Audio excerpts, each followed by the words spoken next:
We are not an accelerator. We are a startup factory. So we make new startups. We actually take founders that have ideas and we help them make that idea into a company. I have some female friends who has business idea, but they are not come from an engineer. What do you think? These people also kind of a potential. That's right. So we don't really identify as technical or non-technical. So we don't differentiate only that, technical people should apply to our program. We want all the people to apply to our program.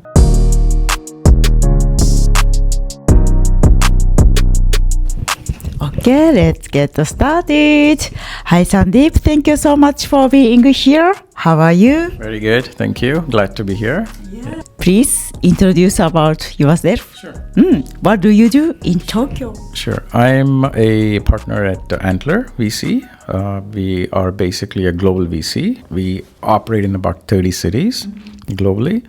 And we are a pre-seed VC, a day zero VC, which is very different. We invest in ideas and we invest in founders that have ideas. So if you have an idea, you come to a program and it's a 10-week program. And at the end of the 10-week, you have an idea with the company, with the co-founders, with the product. And then if the product is interesting and the team is interesting, then we invest very, very early. So even without a product, we invest for you to build the product, and then we help you continue to build the company till you exit or IPO. Right. So that's what I do for Japan market. Yeah. I see. Thank you. So Antler Japan. So when did you start this Japan program? The Japan first program was in 2023.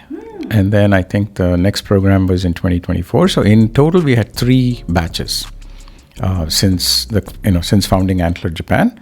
And out of the 3 batches, Antler Japan has invested in 14 companies so far. And we expect to invest more this year. And our next batch is starting in April. And hopefully out of that batch, we will get another 7 or 10 companies that we can invest.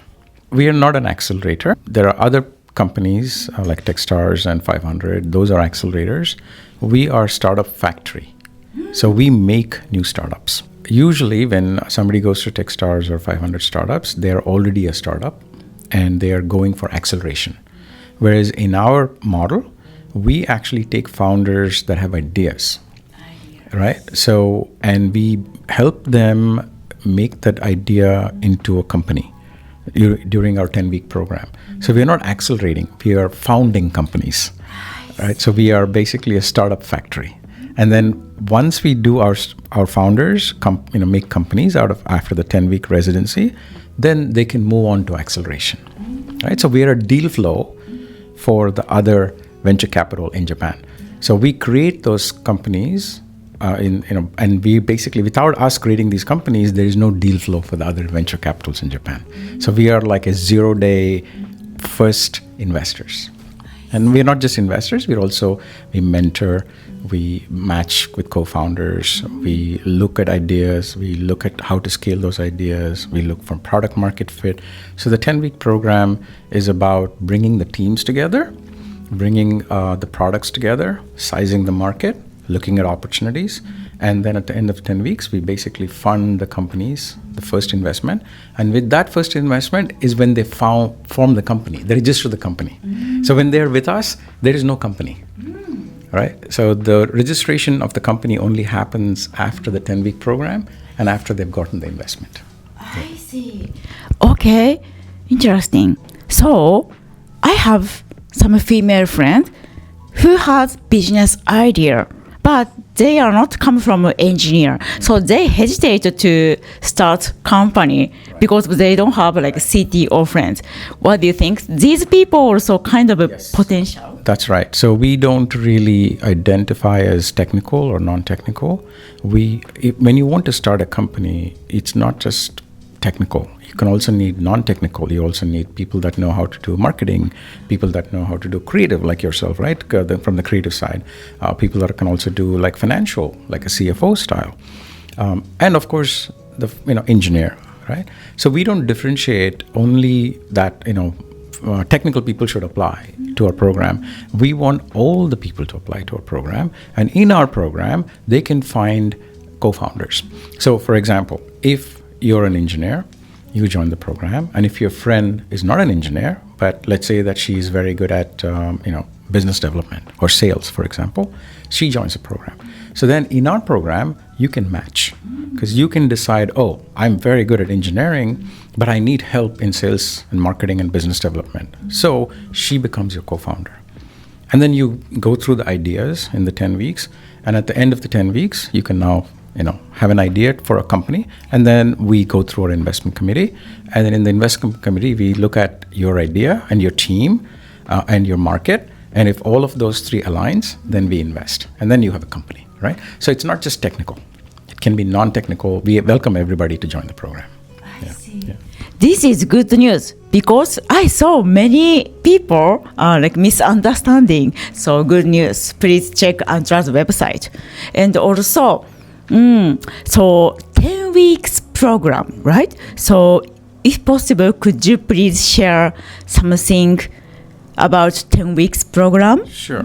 So in the first few weeks, we are actually looking and listening to ideas. So when we start the program, we call that residency. So let's say that we have 100 people in our residency, for as an example. Out of 100 people, maybe 20 people have ideas, right? What is the startup they want to do? But maybe 80 people, they don't have ideas, but they want to listen to other people that have ideas so that they can team together. So we spend the first half of the program looking at the founders' ideas and then encouraging them to work with other people in the residency to form teams. So at the halfway point, then the teams basically have to come up with what their idea is in a clear way, and then we basically listen to those ideas. And if those ideas are good, then we continue encouraging them to build on those ideas. And if it is not really well defined yet, we basically ask them to go back and keep working on them. So this process usually takes 4 to 6 weeks, right? And then the last 4 weeks of the program, we actually have to focus on that idea and then basically prepare them for investment committee. So that's the process of Antler. So in that 10 weeks, you're actually learning a lot, right? And you're learning a lot in terms of how to work together with other people, how to build products, how can you contribute, and how to pitch to a VC. How do you actually build a product? And if the product is actually perfect for the market, what we call as product market fit. So all of those processes happen in the 10 weeks. It is pretty intense. And we spend a lot of time with our founders, helping them get there, right? Get to that 10-week point where they can then go to the investment committee. Makes sense. So I do podcasting and I interviewed many people and I found some founders or potential founders, they tend to fall in love with the technology. Right. What can I say? Becoming a stubborn. Oh, I want to use vendor machine. Thanks to your program, maybe you guys can suggest pivot or something different solution. Right. Yeah. So there is no wrong idea. Right? Every idea needs to be, given a fair chance to be taken seriously, and to be looked at. So we don't reject any ideas. But what we actually bring during that 10-week program is that the idea that this founder has come up with, is she the right person to execute this idea? Right? Do they have domain expertise? Right? If let's say that somebody says, I'm going to build a medical device, do they have experience in medical field to build that, right?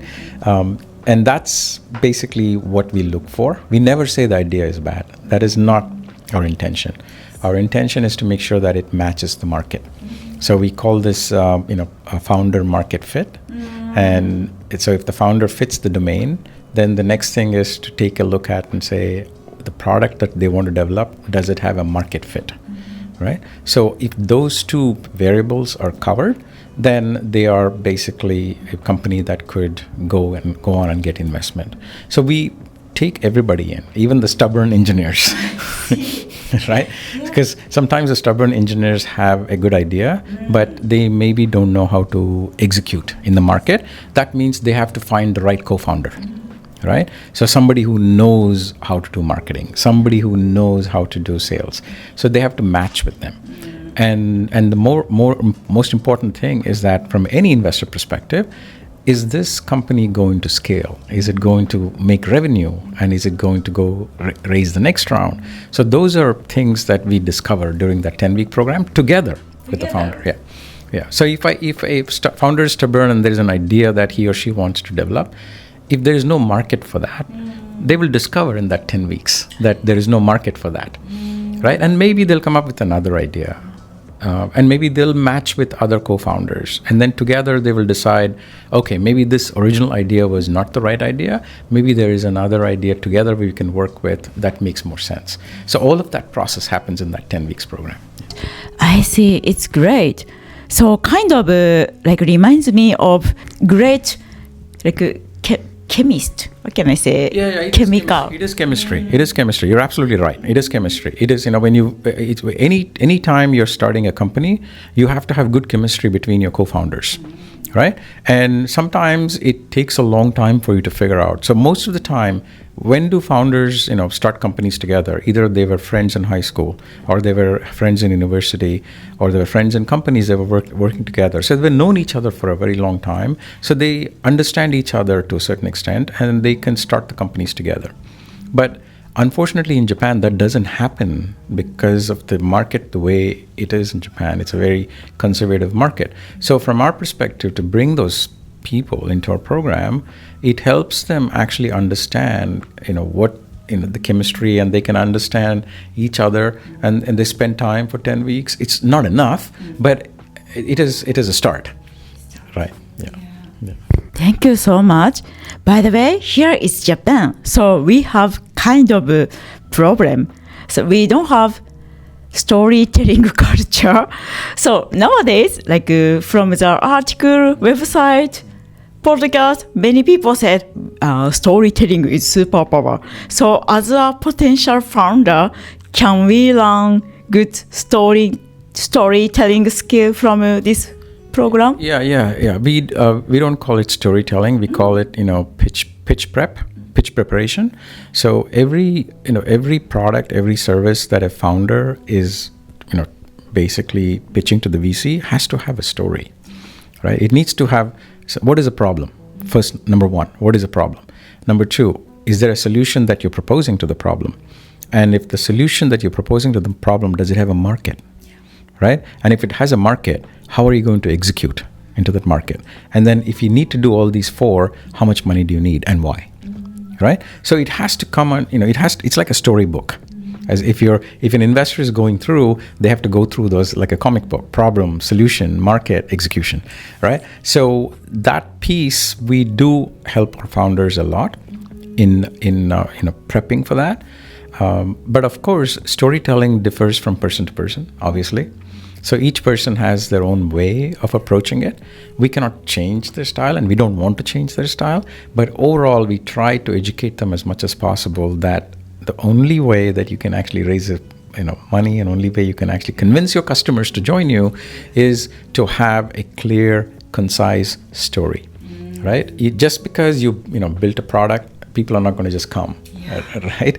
You need to be able to market the product, and you need to be able to solve a particular solution for the customer, which benefits the customer's bottom line, right? It either reduces their cost or it makes them a profit.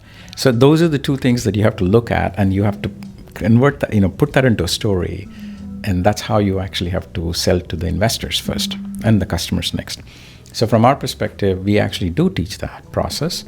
And that's part of our 10-week program. It's a very key part of it. Towards the end of the 10-week program, we spend almost 2.5 weeks on that part, on the making sure that the pitching and the story is perfect. I see. Yeah, I am so curious about great pitch because of nowadays, due to social media, even adult people also cannot like focus on like long term, tend to check social medias. Right. I saw. So in order to grab VC's heart, so do you know what is the ideal pitch? For example, like 1 or 2 minutes pitch, or like a strong word, or Each VC is going to be different. You cannot treat every VC the same, right? And it's also sector-specific VC. For example, if you have a startup in robotics, you should not be pitching to a VC that doesn't understand that space, because they won't be able to give you constructive criticism or what it is they're looking for. So that's one thing. You need to actually be pitching to a VC that is in your domain, right? That's the first thing that you should do. The second thing is, there is no thing as like 3 minutes or 5 minutes, but you need to get their attention because they're listening to a lot of pitches every day, right? So they need to be you need to get to them quick so that they spend more time with you. So in order for you to do that, you need to be very concise in your problem statement, right? So this is the problem and this is my solution, right? And then this is how much the market is. If you can condense that into what we call in Silicon Valley the elevator pitch. You have 30 seconds in an elevator, right? And you're pitching to a VC. And so you can actually when pitching to a VC for 30 seconds, it's not about, you're telling the whole story, but you're trying to get their attention. So if the 30 seconds, if their attention, you got their attention, then you can actually spend, follow-up meeting, you can spend like 20 minutes, 30 minutes, right? To expand your problem statement. But first thing you need to do is get their attention. And the attention, only way to get it is be clear on the problem statement, right? This is the problem I'm solving, and this is how much the market is. And I think that needs to be condensed within that 30 second period.